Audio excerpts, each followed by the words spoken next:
Friends चलिए start करते हैं क्लास। संघ की कार्यपालिका आर्टिकल 52 से 78 तक, ठीक है, 52 से लेकर 78 तक हम लोग जानेंगे। देखिए, सबसे पहले आपको पता होना चाहिए कि जो आपका आर्टिकल है 52, ठीक है, 52 से 62 तक, ठीक है, और 71 से 73 तक आपके राष्ट्रपति के बारे में बात होती है, ठीक है। उपराष्ट्रपति 63 से लेकर 71 तक, ठीक है। और यहाँ पर हम देखेंगे प्रधानमंत्री, मंत्रिपरिषद, ये 74 से 75 तक, मतलब इसमें उपराष्ट्रपति भी शामिल होता है कुछ बातों में, ठीक है, ये पहले वाले में। अब देखिए महान्यायवादी, ये आर्टिकल 76 में होता है, ठीक है, महान्यायवादी आर्टिकल 76 में होता है। कार्य संचालन वगैरह 77 से 78, ठीक है, पीएम और मंत्रिपरिषद वगैरह ये सब। तो अभी अब डिटेल से समझेंगे। जैसे कि राष्ट्रपति है, ठीक है, तो देश के प्रथम नागरिक है, तीनों सेनाओं के सर्वोच्च प्रमुख हैं, ठीक है, सर्वोच्च। जैसे आपसे पूछ लिया तीनों सेनाओं का प्रमुख कौन होता है, तो राष्ट्रपति होता है। देश का संपूर्ण कार्य राष्ट्रपति के नाम से होता है। भारत में राष्ट्रपति का पद लगभग ब्रिटेन के राजा के समान है, ठीक है। अब देखिए राष्ट्रपति से संबंधित संवैधानिक जो उपबंध हैं वो देखिए 52 में है, ठीक है, 53, 54, 55, 56, 57, 58, 59, 60, 61, 62, ठीक है, 62 और फिर 62 से डायरेक्ट आप पूछ जाओगे 72 में, ऐसे करके आपको याद रखना है। अब देखिए अनुच्छेद 52, भारत का एक राष्ट्रपति होगा। ये किसमें कहा गया है, आर्टिकल 52 में कहा गया है, जो राजाध्यक्ष होगा, ठीक है, मतलब संपूर्ण कार्य राष्ट्रपति के नाम से होगा। राष्ट्रपति का पद संविधान का आधारभूत ढांचा माना जाता है, ठीक है। अनुच्छेद 53, संघ की कार्यकारी शक्ति राष्ट्रपति में निहित होगी। वह इसका प्रयोग संविधान के अनुसार स्वयं या अपने अधीनस्थ अधिकारियों के द्वारा करेगा, ठीक है। भारत में कार्यपालिका का नाम मात्र प्रमुख राष्ट्रपति है। भारत में कार्यपालिका का वास्तविक जो प्रमुख है वो कौन है, प्रधानमंत्री, ठीक है। अभी ये जो नहीं रहे, अभी द्रौपदी मुर्मू जी हो गए हैं, ये तो आप जानते ही हैं, नरेंद्र मोदी जी हैं। अब देखिए अनुच्छेद 54, राष्ट्रपति का निर्वाचक मंडल, ठीक है, अनुच्छेद 54। अब जैसे कि 54 से आपको कैसे याद रखना है, 5 लोग हैं, ठीक है, 5 लोग हैं और ऐसे चारों दिशाओं में बैठे होते हैं, ठीक है, मंडल ऐसे ही बनता है, ठीक है। तो निर्वाचक मंडल, तो राष्ट्रपति का निर्वाचक मंडल 54 में दोस्तों, ठीक है। राष्ट्रपति का निर्वाचक मंडल, राष्ट्रपति के चुनाव में वोट करने वाले कौन कौन से, देखिए लोकसभा के निर्वाचित सदस्य होते हैं, राज्यसभा के निर्वाचित सदस्य होते हैं, राज्य विधानसभा के निर्वाचित सदस्य 28 राज्य के होते हैं, ठीक है। दिल्ली पुदुचेरी विधानसभा के निर्वाचित सदस्य 70वां संशोधन अधिनियम 1990 और 1952 में शामिल हुआ था, ठीक है। तो दिल्ली एवं पुदुचेरी विधानसभा के निर्वाचित सदस्य भी इसमें राष्ट्रपति के चुनाव में वोट करते हैं, ठीक है। अनुच्छेद 55, राष्ट्रपति के निर्वाचन की रीति अनुपातिक प्रतिनिधित्व प्रणाली के अनुसार एकल संक्रमणीय मत द्वारा होती है, ठीक है। राष्ट्रपति के निर्वाचन की नीति, राष्ट्रपति के चुनाव का तरीका आयरलैंड से लिया गया। अप्रत्यक्ष जनता के प्रतिनिधि, जनता जो चुनेगा, फिर जो होंगे वो राष्ट्रपति को चुनेंगे, ठीक है। देखिए चुनाव कौन करवाता, भारत का निर्वाचन आयोग करवाएगा, ठीक है। और तरीका एकल संक्रमणीय मत पद्धति द्वारा, अनुपातिक प्रतिनिधित्व वरीयता क्रम, ठीक है।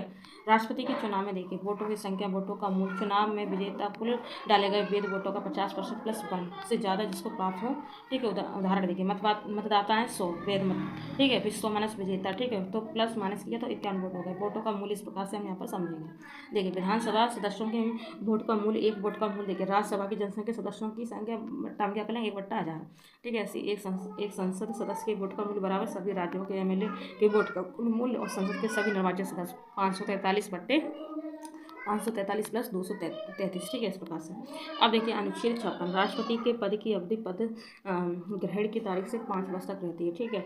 और यहाँ पर क्या है, कार्यालय 5 वर्ष पद ग्रहण करने की तिथि से, उदाहरण 2 मई 2026 से 1 मई 2031 तक चलेगा, ऐसे उदाहरण बता रहे हैं। त्यागपत्र उपराष्ट्रपति को दे सकता है, राष्ट्रपति जो है वो उपराष्ट्रपति को लिखित त्यागपत्र दे सकता है, ठीक है। आर्टिकल 56(1), यदि कार्यकाल 5 वर्ष पूर्ण हो जाए तभी राष्ट्रपति तब तक अपने पद पर बना रहेगा जब तक उसका उत्तराधिकारी दूसरा राष्ट्रपति पद ग्रहण नहीं कर लेता है। अनुच्छेद 57, पुनर्निर्वाचन के लिए पात्रता, भारत का राष्ट्रपति कितनी भी बार निर्वाचित हो सकता है, यूएस का राष्ट्रपति केवल 2 बार। अनुच्छेद 58, राष्ट्रपति निर्वाचित होने की योग्यता, भारत का नागरिक को 35 वर्ष की आयु पूरी कर चुका हो, लोकसभा का सदस्य निर्वाचित होने की योग्यता रखता हो और किसी भी राष्ट्रीय पद पर ना हो, ठीक है। और न्यूनतम एज जो है वो 35 वर्ष, ठीक है। भारत का नागरिक किसी भी आधार पर पागल, दिवालिया ना हो, गंभीर अपराधी ना हो, ठीक है। व्यवहारिक निर्वाचन, राष्ट्रपति के चुनाव में नामांकन, देखिए आयोग तय करने का समय 2 सप्ताह, प्रस्तावक सदस्य 50 सदस्य, अनुमोदक सदस्य 50, ठीक है। जमानत राशि कितनी, आरबीआई के खाते में 15,000 रुपये करते हैं। 1997 से ये एक रीति चली आ रही है, ठीक है। 1997 से पहले 2500 रुपये देने पड़ते थे, ठीक है। अब इसके बाद 15,000 रुपये देने पड़ते हैं, ठीक है। अनुच्छेद 59, राष्ट्रपति के पद के लिए शर्त होती हैं, वे किसी लाभ के पद पर ना हो। राष्ट्रपति बनने के बाद पीएम, सीएम, सदस्य, राज्यपाल और राष्ट्रपति कोई अन्य पद चुनाव लड़ सकता है, जितने के तुरंत बाद इस्तीफा भी दे सकता है राष्ट्रपति, ठीक है। पहले भी इस्तीफा देकर चुनाव लड़ सकता है दोस्तों, ठीक है। अनुच्छेद 60, राष्ट्रपति द्वारा शपथ या प्रतिज्ञा, 60 ठीक है, शपथ ऐसे याद रखना। तो कौन, सीजीआई भारत का मुख्य न्यायाधीश होते हैं, ठीक है, अनुपस्थित होने पर, ठीक है। सीएस का जो ये जो सीजीआई है इसका, ठीक है, सुप्रीम कोर्ट इसका कोई और वरिष्ठ जो न्यायाधीश है वो भी शपथ दिला सकता है, तो उसको राष्ट्रपति को, ठीक है। राष्ट्रपति जो महाभियोग है वो 61 में लगेगा, ठीक है। देखिए, राष्ट्रपति को पद से हटाने की प्रक्रिया, राष्ट्रपति द्वारा संविधान का अतिक्रमण हनन करने पर यूएस से ग्रेड किया गया है कि राष्ट्रपति पर क्या लगा देंगे हम लोग, महाभियोग लगा देंगे। संसद के किसी भी सदन, एलएस और आरएस मतलब लोकसभा राज्यसभा, प्रस्ताव लाने से 14 दिन पूर्व लिखित सूचना राष्ट्रपति को, ठीक है। सदन को 1 से 4 सदस्य का हस्ताक्षर करने होते हैं, लोकसभा से 1/4, राज्यसभा से 1/4 पारित करना होगा, दोनों सदनों में 2/3 बहुमत से, ठीक है। राष्ट्रपति को सदन में सफाई देने का मौका प्रस्तावित करने होने पर राष्ट्रपति को पद छोड़ना होगा। भारत में किसी भी पर भी महाभियोग नहीं लगा है, अभी तक भारत में किसी भी राष्ट्रपति पर महाभियोग नहीं लगा है दोस्तों।